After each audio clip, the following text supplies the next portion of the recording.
let's move on to problem number 2. So for problem number 2, we have to determine the design strength capacity of a 38 mm thick A36 steel that is 450 by 600 mm base plate. So if we have here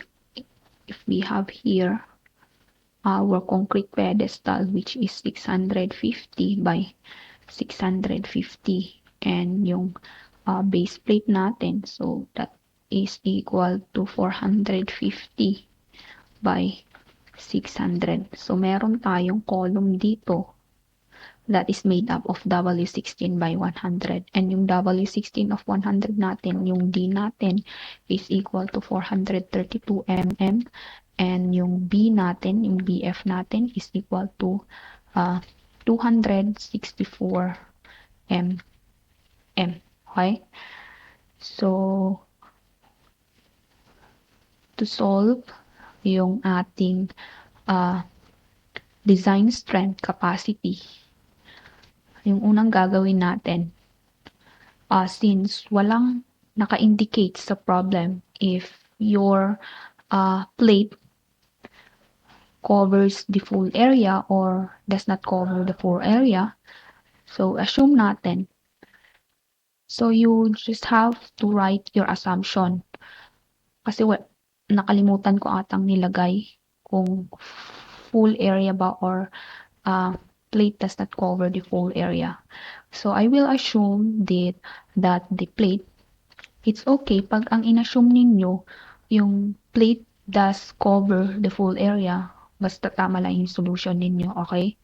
So I will assume that the plate does not, para mas complicated tayo, does not cover the full area. Okay, so we assume that the plate does not cover the full area. So we have to solve based on the bearing support. Yung PP natin, that is equal to 0.85 FC prime A1, the square root of A2 over A1, and this should be less than or equal to our 1.70 FC prime A1. Okay?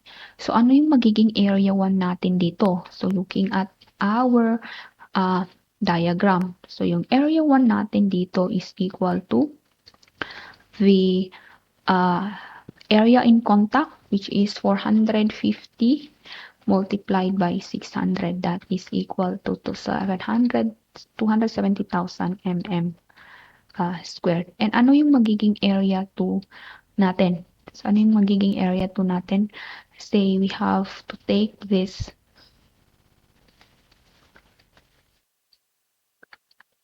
as our maximum, yung length. So, this is Z. So, kunin natin yung area 2 natin. So, solve muna natin yung value ng Z natin. So, that is Z is to 650. So, Z is to 650. That is equal to 450 over 600 para makuha natin yung concentric. So, ang value natin ng Z is equal to 487.5 mm. Okay? So, masosolve na natin yung value ng A2 natin, which is equal to the 400, yung Z natin, which is 487.5 multiplied our length na 650. So, yung magiging area 2 natin dito is equal to 316,875 mm. Tayong area 1, meron tayong area 2. Yung FC prime natin is given din. Yung FC prime natin is equal to 27. So, I think this is given in the problem I gave you. Yung FC prime natin is 27 MPa.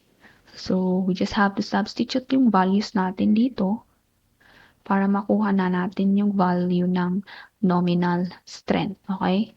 So, substitute natin yung value, that is PP is equal to 0.85, yung FC prime natin, which is 27, yung area 1 natin, which is 270,000 mm squared, then the square root of yung area 2 natin, that is 316,875 mm squared over 270,000 mm squared. This should be less than or equal to 1.70 FC prime 27 and then yung area 1 natin. Okay? So, solving for the values of our equation, etong unang value natin is equal to 6,712,875 Newton. This should be less than or equal to Newton mm squared. Wait. In nominal strength, Newton. This is mm squared, Newton, squared. Newton. In Newton tayo. This is less than or equal to the value of this equation is equal to 12,393 in Newton. So, 6 is less than 12 million. So, okay tayo siya. So, check. We will use this as our value for nominal strength. Okay? So, what will be now our design strength? So, yung design strength natin is phi times the value of PP. So, if we substitute that, our design strength is equal to 65.65 times 6, 712,875 in Newton. So, ang magiging value natin ngayon for our design strength capacity is equal to 4,363.37 in kilonewton. So, I converted it now with kilonewton. So, ang makukuha nyo actually dyan is in Newton. Kinonvert ko lang siya sa kilonewton. So, based on the bearing support, so for letter A, this is based on the bearing support. Ang makukuha nating design strength is equal to this value. Okay? So, meron din tayong isang limit which is based on the bending. So, for letter B, based on the bending, solve natin yung design strength natin. So, that is T, that is greater than or equal to X, the square root of 2 PU over 0.9 BN of Fy. So, yung design strength natin is greater than or equal to PU. So, let's assume that our design strength is equal to PU. Okay? So, yung PU natin dito is our design strength. So, meron na tayong BN, values, Fy. Ito yung hinahanap nating PN. Yung T natin is 38 mm. So, we need to solve our value for X. So, to solving for our value for X, we have M. Yung M natin, which is N minus 0.95 of D over 2. And yung M natin, which is B minus 0.8 BF over 2. So, substituting, our N is equal to, ano yung value ng N natin? So, meron tayong 600 and 450 sa B. So, meron tayong 600, 450. So, minus 0.95 of our D is 432 over 2. So, minus 0.80264 over 2. So, solving the value of our M and N. So, kindly check if my calculation is correct. And this one, we have 119.4 mm. So, yung value ng x na mag-govern is this value 109.4. So substituting the values here in our equation, yung T natin is given in the problem which is 38 mm. So, yung X natin, so this will be na value for X.